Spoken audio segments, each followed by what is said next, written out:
This is the Lesbian Historic Motif Podcast, brought to you by Heather Rose Jones.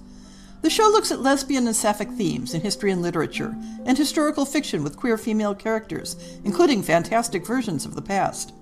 We present research, interviews, news of the field, book listings, and original historical fiction for your enjoyment. For even more historic research, check out our blog.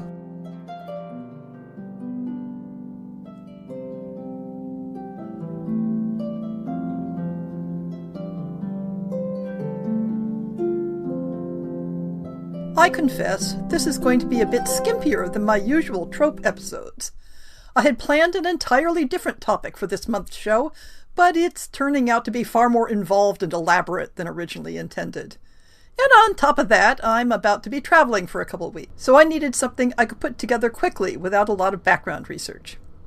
So today, we're going to talk about age gap romances.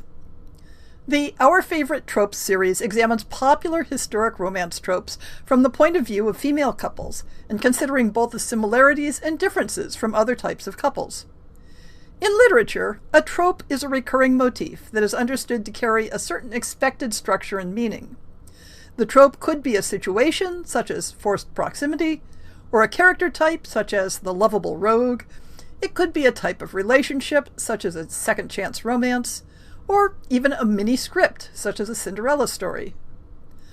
I tend to see discussions and tags for age gap romances mostly in the context of contemporary lesbian romance, and there are solid historic reasons for that, but not because age gap relationships don't exist for male-female or male-male couples, but rather that they don't tend to be viewed as noteworthy in those contexts.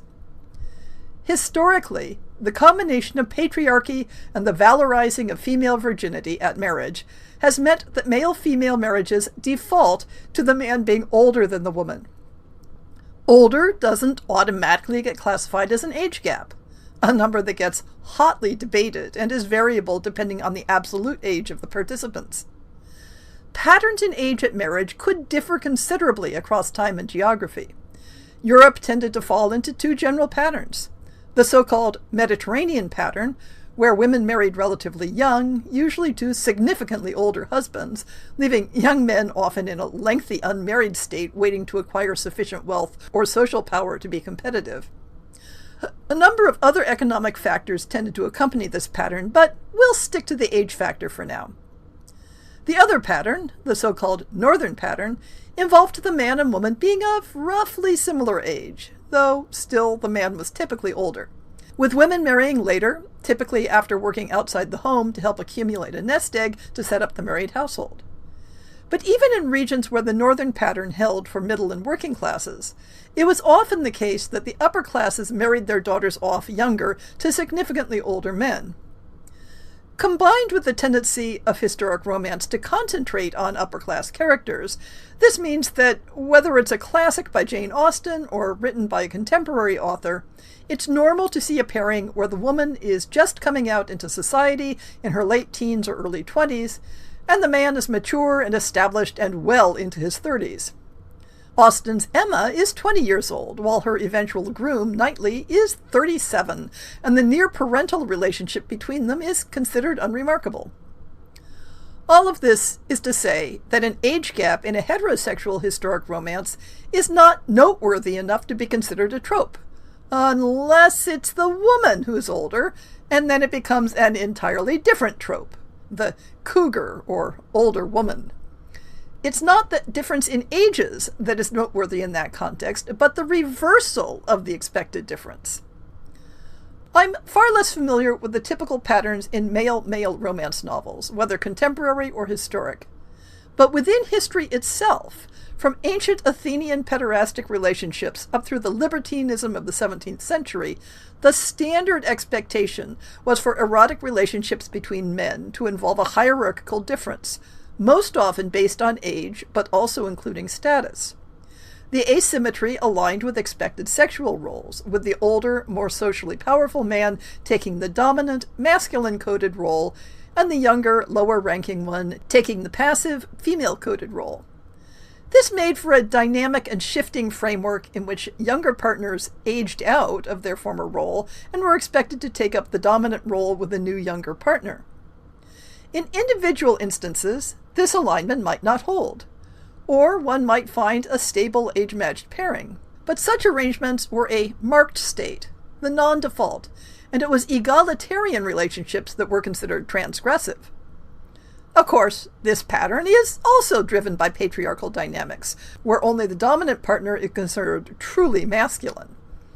Around the 18th century, there also developed, in parallel, a culture of male-male eroticism that focused more on mutual desire and something resembling the idea of sexual orientation. In this context, age and status dynamics became less of a defining feature, though the hierarchical pattern still held in many contexts. When we come to consider female couples in history, we have neither the socio-economic politics of patriarchal marriage dynamics, nor the tradition of age-based hierarchy for male partners.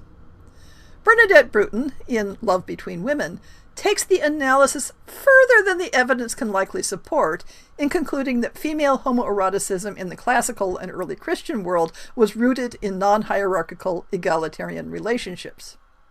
In contradiction, there is that one tantalizing reference to Spartan women engaging in something equivalent to male pederasty. But throughout European history, the two primary patterns for relationships between women are not based on age difference, but rather on similarity of age, status, background, or on the reflection of a male-female relationship with one partner performing masculinity to some degree, but where age is not a component of determining who takes that role. When there is a significant age difference within a specific couple, it may affect the types of models they use to enact and understand their relationship. In a different trope episode, I discussed how some couples, particularly in the 19th century, adopted maternal symbolism in the context of age difference. In literary examples from at least the 16th century onward, age differences often appear in the context of mentorship, where an experienced older woman initiates a younger one into sexuality. Of course, these examples aren't necessarily intended in a positive light, but it's one context in which an age gap is made meaningful in the establishment and maintenance of a female couple. It's also a context that can be turned on its head to interesting effect if a more experienced younger woman finds herself mentoring a late bloomer who is otherwise more established in life. As I've discussed in various other trope episodes, various scenarios carry with them the default expectation of maturity. The widow, the established businesswoman, the wealthy spinster taking on a companion. While these roles don't require that a potential partner be significantly younger, including an age gap in the setup changes the basic dynamics in systematic ways. In each of these cases, the inclusion of an age gap is a choice rather than a default expectation, which is what makes this element a trope rather than a part of the literary wallpaper.